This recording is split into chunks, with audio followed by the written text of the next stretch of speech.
In three, two, one. Hello, everybody, and welcome back once again to the Great Scott Podcast. Today, I am joined by up-and-coming musical artist, Mr. Andre Xcellence. How's it going, Andre? Good, good. Thank you so much for being a part of the show. I'm sorry about last time. I missed it, so that's my fault, and I do apologize for that. So, No worries. I mean, listen, stuff happens. Stuff happens. Hope everything's okay with you. yeah, everything's good. Everything's good. I was on vacation, and I forgot that I had, well, not the best and wisest move on my part to be scheduling stuff on vacation. So yeah. But anyways, so Andre, you grew up in or rather maybe born in Trinidad, but then you moved to Washington D.C. How did that transition come to be about? So my family's from Trinidad. Your family's from okay.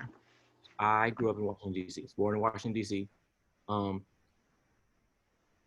My family are immigrants, right? My dad went to college in D.C. My mom is just fresh off the boat, coming from Trinidad.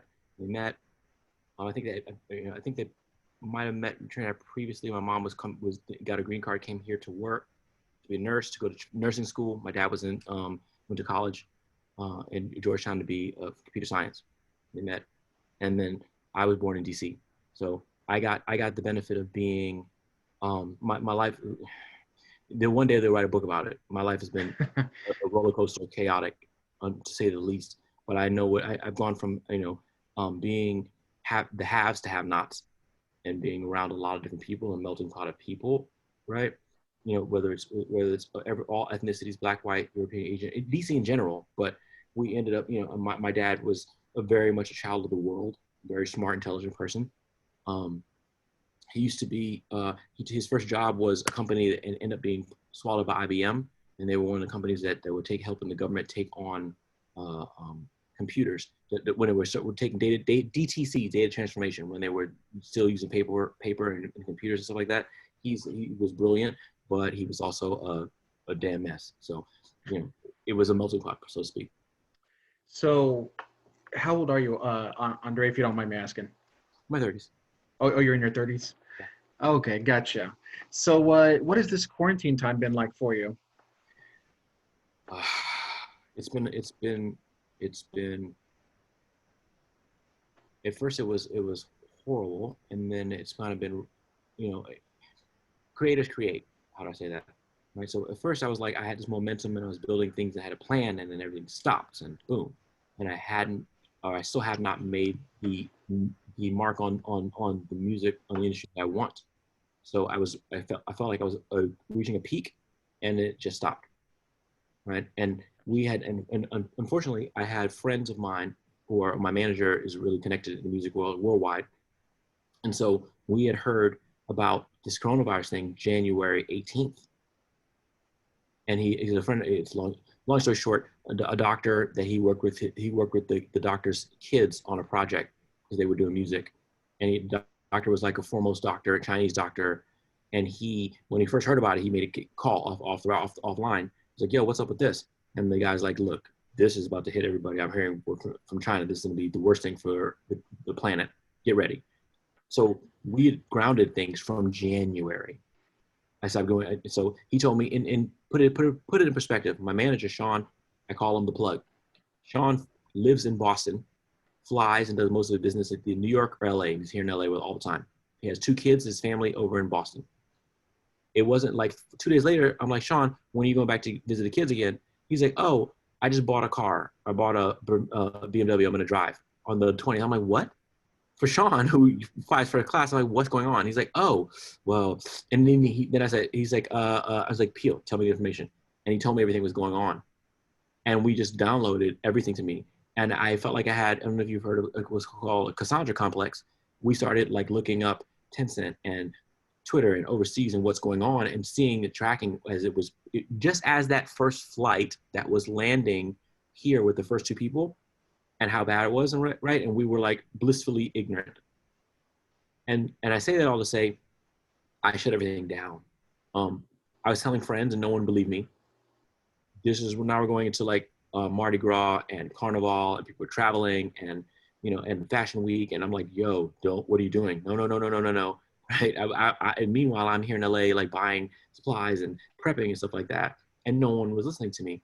There's a record I did called Wu Flu Pandemic, which I sampled Wu Tang, because it came, they said it came from Wuhan, so they said Wu Tang, I sampled Wu Tang, Wuhan flu is nothing to fuck with, and I sampled that, and in the song, I made it not Asian, not white, black. It talk about a mythical girl who's went to UPenn, and she had a UPenn girl, and she was traveling all over the world, and she's coughed on me, and I got sick, and there's a video out for it called Wu Flu Pandemic, and I put it out in the video. But in the song I did, I wanted to let the world know what the symptoms are, what to look for, what's happening. And I say in the song, if you were training for the Olympics, I would stop. If you were talking about the stock market, I would take your stocks, I would drop. And this came out, and we were going to video with it and the song with it in right as the day when we did the whole lockdown in March. That's how early we were on it. And that's about when it started. Yeah, and for months, none of my friends thought I was crazy. My friends were like, Andre, you're being silly, you're being silly. I'm like, no, no, no.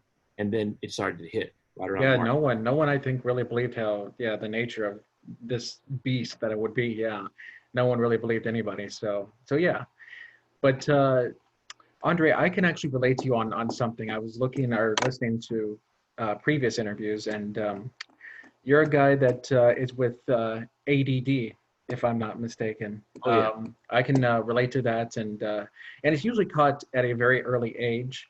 But I think that you realize that it happened later on in life, right? Yeah, my parents, my dad was again from the islands, very much like I don't want my kid. I remember like not being in focus, and the teachers were like wanted to put me on some medication and brought him in, and my dad thought he was the coolest thing in the family. He was, he's like, my son's not taking any medication, he's fine, blah blah blah blah. No, period, zero, and he wouldn't have it at all. Now, knowing what we know now, it would have changed my life, right? Because I would have been able to focus, but he wouldn't have it. So I just grew up only being able to really focus on and concentrate on and excel at things that like interest me, that keep my attention, right? And the only Yeah. things really was for music. Music was it. And I'm left-handed and I was slow, but I still was able to get music not right. Like I tried different instruments. I was trying to figure out what my sound would be, what it was going to be, but music was my thing. That was what I latched onto, right? But yeah, it wasn't until way later that I found out AD and I found I had a really bad case of it. And once I got a medication and got right, it's like my life went, phew, is learning these lessons. Is it still hard for you to focus on things today? No, it changed my Not life. anymore. No, now I'm like make up for lost time. I'm like the Energizer Bunny. Oh, But like I'm focused. I can focus on stuff. I speak fast already, and but I'm now focused and I can regiment it. And now I can, now I can look back and like, wow, I could really have done. I could take it. I could take calculus. I could take it maths and stuff like that. Different things, stuff like I couldn't like make myself do. Is only at that age. It was only like history. I love history. Love history. I love music.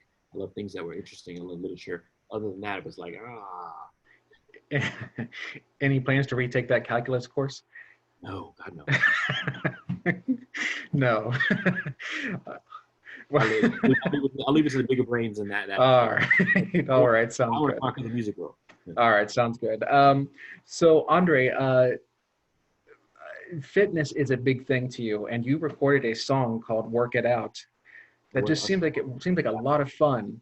That you worked with a gentleman who, Brad, I think was his name, Brad Hammer. Yep, Brad Hammer. Yeah, who's worked with some big names and all that. And so, how did all that come to be about?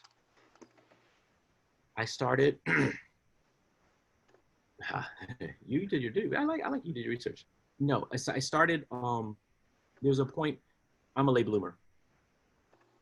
My childhood was kind of up and down. Even just being a gay man, late to life and everything. There was a point where I decided rapping was what I wanted to do, right? And then then the thought hit me that I was a gay man, and that was later. And then I looked at the market at the time and felt like you can't be a gay artist and be out and get major love and I felt like I was living a double life for a while. So there was a point where I quit rap. I never quit. I still wrote every day, all day, because I love it. You know, what's the saying? Find what you love so much you do it for free. Absolutely. For free. I'd write to other people's songs, right? Whenever, but you know, and I did that. I started DJing. I was DJing progressive house music, dance music. I was DJ. I was resident DJ in Atlanta, in Washington D.C., in Miami. I resident at Space, and I love. I was I could pick music because I was a nightlife person. I was in the clubs all the time, and I knew what people like and listen to with house, dance, hip hop, everything, right? But I wasn't. I didn't have the. I didn't. Again, I didn't love the DJ principle to sit there and practice.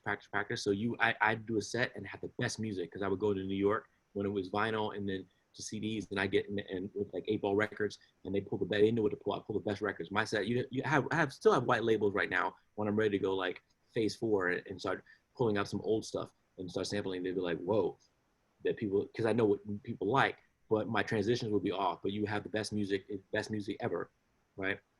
But at the end of the day, the DJing, it was like, I just, I felt like if I was the biggest DJ in the world, great. But you could be a one-hit wonder and drop a song like Laffy's Taffy or something like that, and you remember me forever. And it just killed me. It wasn't until I, it wasn't until I moved to California. I was living, I could say, I didn't have a career, I had a job. I was working with people. And one of my friends, my best friend, Will, Linky, we were going somewhere. We were going to an event. He's like, hey, why don't we do like this avant-garde rap group for fun, right? He wanted to do, he's like, think NWA. He wanted to call it FAGs, right? He's like, we're gonna be stupid, whatever, just for fun. And he's like, we're gonna go this avant-garde thing for fun and say, fuck the world, blah, blah, blah, whatever.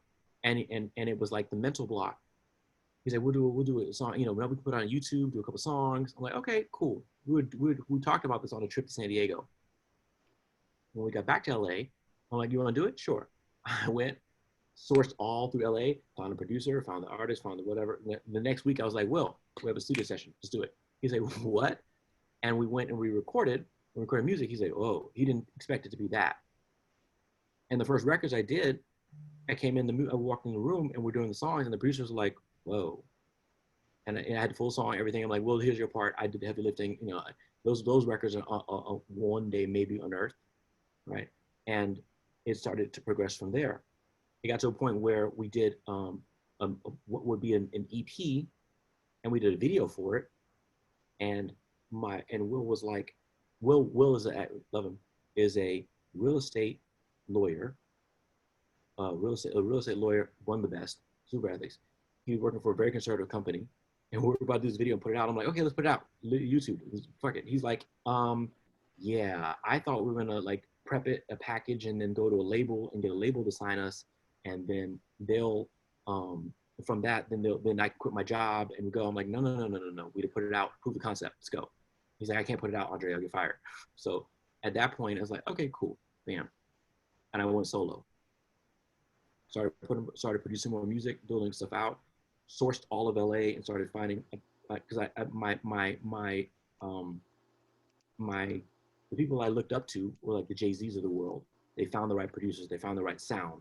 So I went through all of LA, I found the sound, I found these 2 producers that were dope, who were working out their house.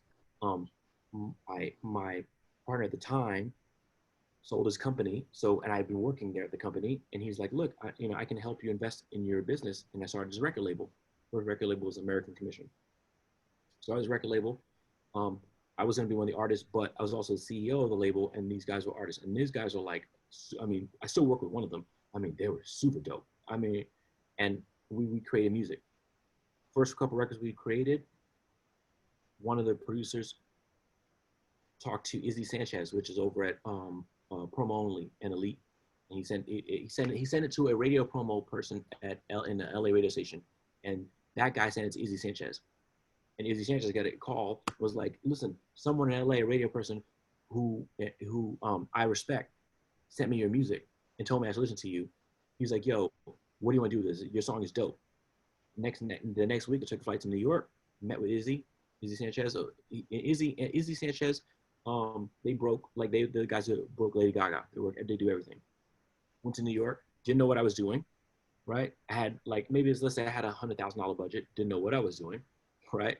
I went to the meeting with them. I had this song. They're like, "Yo, your song is dope, but it's hybrid. It's like it's pop, but it's hip hop. It's danceable. You know, multiple formats. I did multiple formats.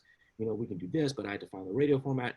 He gave me the whole spiel. He's like, "You need to drop 40 to start, this to start." And I'm like, "Okay, let's go." He's like, and he's telling me, he's like, "Look, I don't even take independents usually, but someone in LA radio station who I respect brought your music to me and it's dope. I'll work with you." He's like, "I work with Cash Money when Cash Money was out of their trunk. So let's work with you." And again, I didn't even have the website developed, but I'm like, "Let's go." I learned that lesson, throw that money away. As soon as the music hit and they needed another influx of cash to go and push a record, I didn't know that was it. So what ended up happening was I had this team, had a studio, had it built in LA that we could work and that we could produce. I'm like, "Hey, we need to make money to do what we want to do. So we need to do what we want to do. We can produce these records." And I started looking at the gay in the LGBT world, the gay world, and I said, "Look, some of these drag queens." I'm a gay man. I watched RuPaul's Drag Race. I watched the building of what it is now. 4, 5, 6 years ago, it wasn't there, right? So it was growing. It was on Logo, then Logo Ticket, and then it went to VH1, and it's built up now. Now it's won a bunch of Emmys. Now Shangela, for instance, is one of my closest friends. Shangela is up for an Emmy this year for her show on HBO. We're here. It's all that development. But I had seen it, and I'd seen these drag queens, and I'm like, "Look, some of them can sing, and they're doing these campy songs where they're singing other people's songs or parodies of other people's songs, and they're singing it, right, and making hits. But wait a minute, if I could give you a real hit record and give you a real hit song and put it out there, and you have your own fan base, your own chilling circuit, so to speak. You're doing a show every night between 5,000 to 5,000 people, multiple cities. You're on TV multiple times. You can sell the music, and you have an original record. You could be a hit." And so that's what we started doing. And the guys the producers didn't want to go with it, and they kicking and screaming to pay the bills. We did it. We produced records for a song for Shangela. We did some for Willem Belly, Courtney Act, T.S. Madison. Her whole EP, I wrote it. But, we did a bunch of those records at that time, and we got a name for Manila Lazon.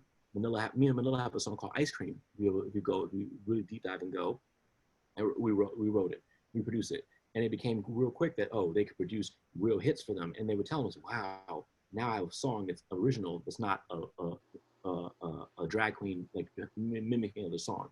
So in that process of that, someone introduced me to Brad, and when I was trying to do videos for my project, and me and Brad kind of struck a match. I love Brad to death, and Brad did one of my first songs, which was Game of Thrones.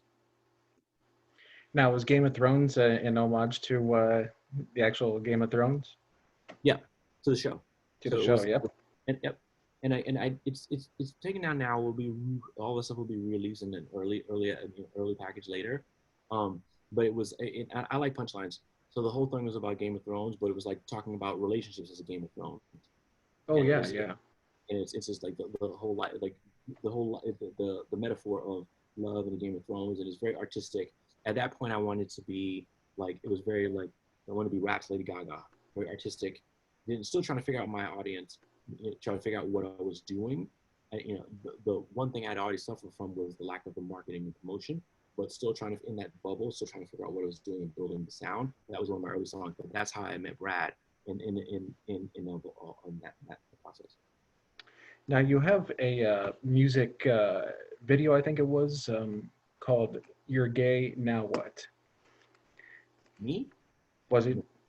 Yeah, yeah, yeah. I saw it on the IMDb page. Is that true? No, that's not me. Oh, gotcha. Sorry. Well, No, that's something else then. Yeah. No, we're getting no. That's not No. me. Okay. My apologies then. But anyway, so Andre, what can I plug for you? Is there anything that you want to plug? Yeah. So it got to a point where I left. I started realizing that a lot of the girls I work with, they're about the brand, and I needed to go make music and just focus on myself. I stopped the original record label, American Commission, and I started Xcellence Music. I started working on my brand about a year or so, about a year and a half ago, and it's just I dropped Andre. It's just under Xcellence, and I started releasing projects and music as of about, say this time last year. Last year I released about a single a week, and just build and build and build. Restarted the audience and restarted because I make mainstream big records. I make big pop fun records. So I released a single a week, a single a week, a single a week, building the audience, and then the pandemic hit. I got the Wu flu, and we stopped.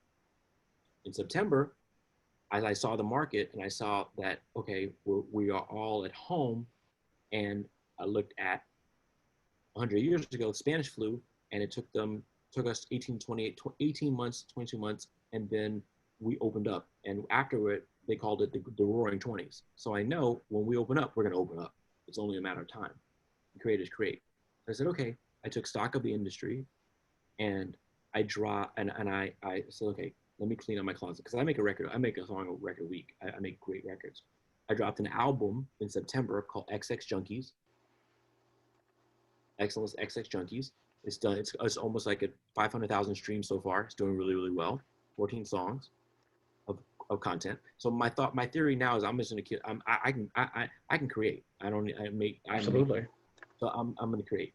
So I dropped an album that's doing really well. And I'm also kind of evolving my sound, so to speak. I have a new record that's out now called Take It Chick. Xcellence Take It Chick came out last week. It's already at 20, 30,000 streams. No promo.